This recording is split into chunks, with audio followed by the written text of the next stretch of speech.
지난 4월 28일 대통령님께서 지시하신 기업 사회공헌 활동 활성화 및 민관협력 제고 방안을 보고드리겠습니다. 먼저 기업의 사회공헌 활동 현황 및 평가입니다. 최근 국내 소비자와 장기 투자자들이 소비와 투자 의사 결정 시 기업의 사회공헌을 매우 중요하게 고려하면서 사회공헌이 기업 경쟁력의 주요 요인으로 부상하고 있습니다.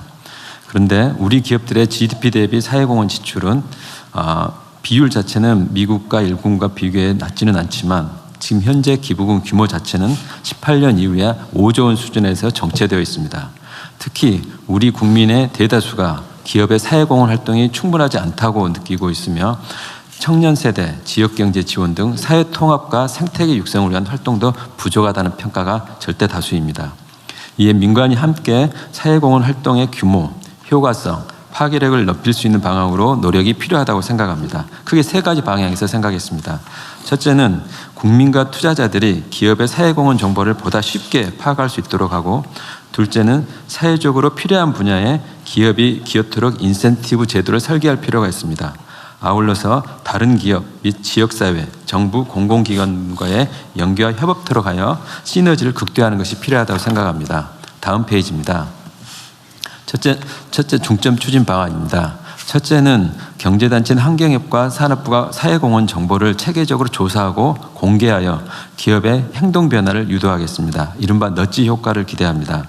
사회정보 대상 기업을 1000개로 확대하고 기업별 이슈별로 한눈에 볼 수 있도록 대시보드를 구축하고 사회공헌 우수 이미지를 기업 활동에 홍보에도 활동토록 지원하겠습니다. 이와 함께 국민들이 직접 참여하는 매년 사회공헌 활동 우수기업을 선정하는 이른바 시슐랭, 우리가 미슐랭의 음식점을 하듯이 사회공헌에 참여하는 사회공헌을 우수한 기업들을 저희들이 선정하여 시슐랭 가이드도 개발해 보겠습니다. 둘째는 매년 국민이 원하는 사회공헌 분야를 조사하여 기업의 역량이 보다 집중되도록 장려하겠습니다. 이를 위해 사회적 우선순위가 높은 분야나 협업을 통해 시너지를 창출하는 활동에 대해서는 더 많은 지원이 이루어지도록 인센티브를 차별화하는 방안을 관계부처와 함께 검토하겠습니다. 아울러서 사회공헌 성과를 화폐 가치로 환산하여 공개하고 우리 기업들이 사회적 파급 효과가 더 큰 분야에 기여하도록 유도하겠습니다. 마지막으로 사회문제 해결과 산업 생태계 동반선장을 위한 기업과 정부의 협력을 강화하여 파급력을 높이겠습니다. 우선 복지부의 바로잇, 그냥드림 등 정부 복지 프로그램의 기업 참여를 촉진하고 정부와 앵커 기업이 공동 추진하는 산업 생태계 함께 성장 프로젝트를 통해 협력업체 협력 강화, 역량 강화, 소부장 국산화 기술 등을 같이 개발토록 지원하겠습니다.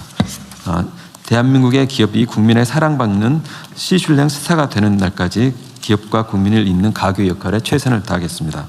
이상 보고를 마치겠습니다. 네, 이어서 기업 사회공헌 활동 지원 방안을 보고드리겠습니다. 추진 배경입니다. 지속가능한 복지안전매트 구축을 위해서는 민간 자원의 중요성이 커지고 있으나 기업은 현장의 수요를 파악하기 어렵고 현장은 기업과 접점을 찾기 어려운 구조입니다. 이에 보건복지부는 기업의 사회공헌이 도움을 필요로 하는 현장 그리고 국민께 닿을 수 있도록 지원하겠습니다. 중점 추진 방안입니다.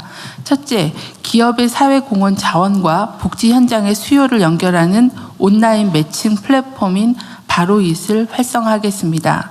지난 5월 개통하였고 현재는 278개 정도의 기업과 기관이 참여하고 있으며 바로잇을 통해서 기업의 사회공헌 사업의 탐색부터 매칭, 실행, 성과관리에 이르는 전 과정을 원스톱으로 지원하겠습니다.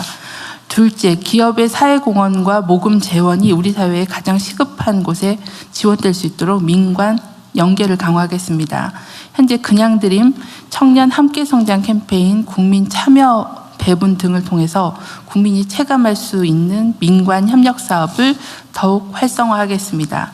셋째, 온라인 플랫폼 내에서 사회공헌 제도 개선 마당이라는 것을 마련해서 부처별로 흩어져 있었던 소통 창구를 하나로 통합하고 제도 개선 사항을 접수해서 해결하도록 실질적으로 제도 개선이 이루어지도록 실시하겠습니다. 각 부처에서도 바로잇에 대한 플랫폼 홍보와 참여에 대한 요청을 드리고 또 제도 개선 마당을 통해서 접수된 건의사항에 대해서는 소관부처가 신속하게 검토하고 제도 개선해 주실 것을 요청을 드립니다. 이상입니다.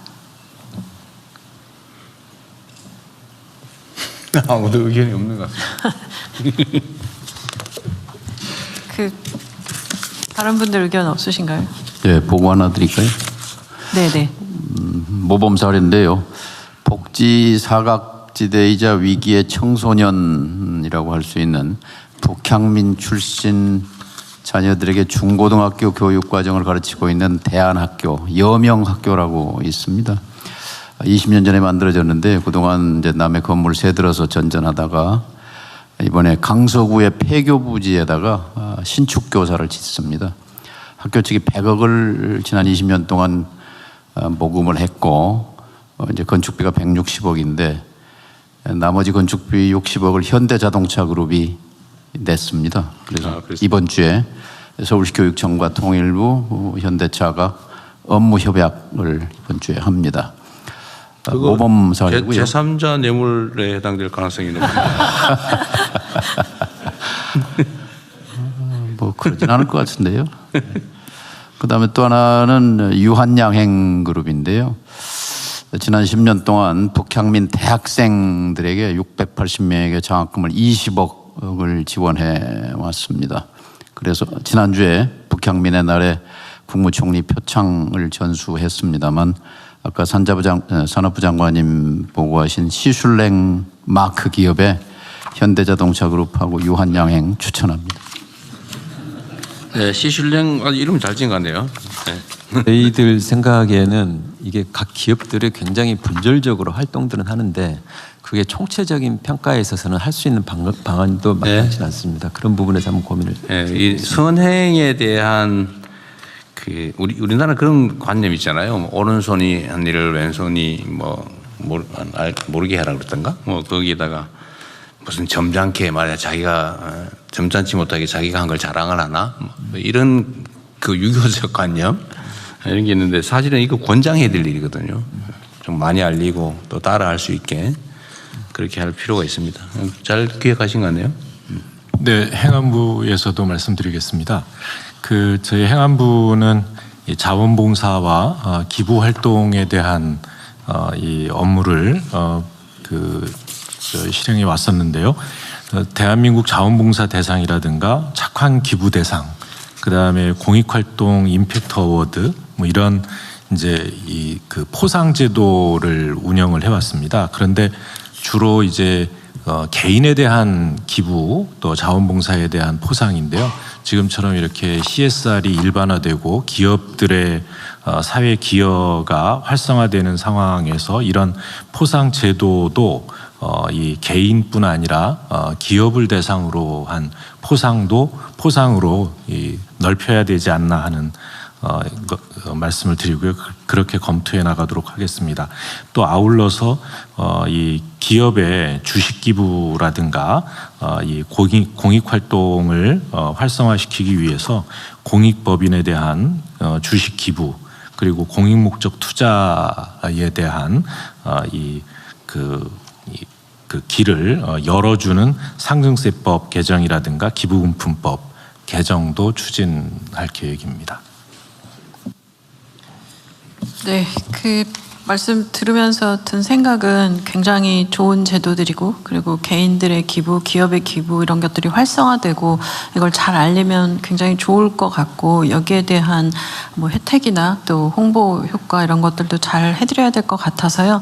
지금 각 부처에서 말씀하신 내용들을 좀 합쳐서 정부가 하는 것도 하나의 어떤 브랜드가 좀 잘 만들어지고 또 각 기업들이 또 부처마다 다 협의하시거나 이러지 않고 좀 하나의 그 브랜드로 갈 수 있도록 하는 방안과 그리고 아까 바로 말씀 주셨는데 이게 어떤 일을 하는 사이트인지 이런 것들에 대한 것도 좀 잘 알려지도록 한꺼번에 좀 살펴보는 것들은 좀 해야 될 거라는 생각이 듭니다. 그래서 이 부분은 좀 저도 같이 보고 말씀 나누도록 하겠습니다. 예, 추가 의견. 잠깐만. 이게 아까 제가 우리 통일부 장관님께 제가 지금 농담처럼 얘기했지만 지금 현재 검찰의 그 제3자 뇌물 운영은 직무상 관련이 있으면 그거를 논의해서 기부를 제3자 공익기관에 해도 다 유죄라는 생각을 가지고 있잖아요. 지금 그런 상황에서 각 부처들이 자기의 소관 사무와 연관성이 조금이라도 있는 관련 업체들하고 소통을 해가지고 기부를 제3자 공익기관에 하게 하면 그 지금 현재 개념으로는 다 제3자 뇌물입니다. 그러니까 이걸 어떻게든 정리를 해야 됩니다. 이게 이제 정치적 목적으로 이거 형벌을 운영하다 보니 형벌 제대로 운영하다 보니까 이런 지형까지 왔는데 하여튼 소관 사무와 관련이 있는 관련 누군가와 대화를 해서 그 사람이 뭘 냈다. 소관 사무에 뭐 현안이 관련이 돼 있다고 하면 다 걸리는 거잖아요. 네, 그 점에 대해서 대통령께서 말씀하신 대로 과거에 검찰에서 그와 같이 제3자 뇌물로 이렇게 의뢰해서 기소한 사례들도 있었습니다. 제가 이제 법무부에 근무하면서 한 가지 느끼는 점은 지금 예컨대 소년원 같은 경우에 특정 기업이 각 소년원에 도서관을 지어주면서 책도 기부하는 사업 등을 하고 있는데요.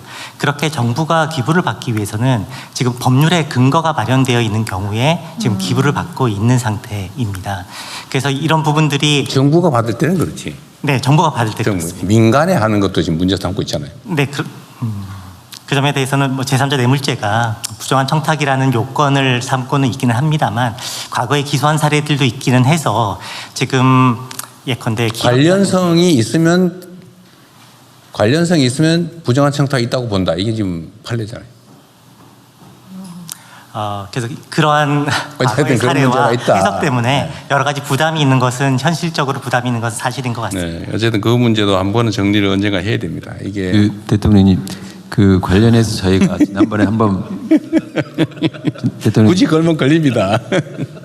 지난번에 한번 이 말씀을 해주셔서 저희들은 내부적으로 좀 자문도 받고 했었는데요.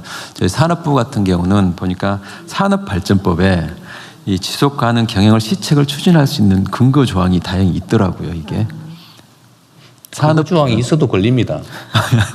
그래서 저희들 내용을 보면은 저희가 직접적으로 하는 게 아니라 가급적이면 좀 어쨌든 이게 하여튼 그 문제도 정리를 언젠가는 해야 된다. 이 공직자들이 공익적 활동을 하는 것 자체가 지금은 다 이렇게 문제가 될 수 있기 때문에 언젠가는 가이드라인을 정리를 한 번쯤은 해야 된다 그 말입니다. 네, 이건 선생님 말씀대로 내용 정리도 해야 될 것 같습니다.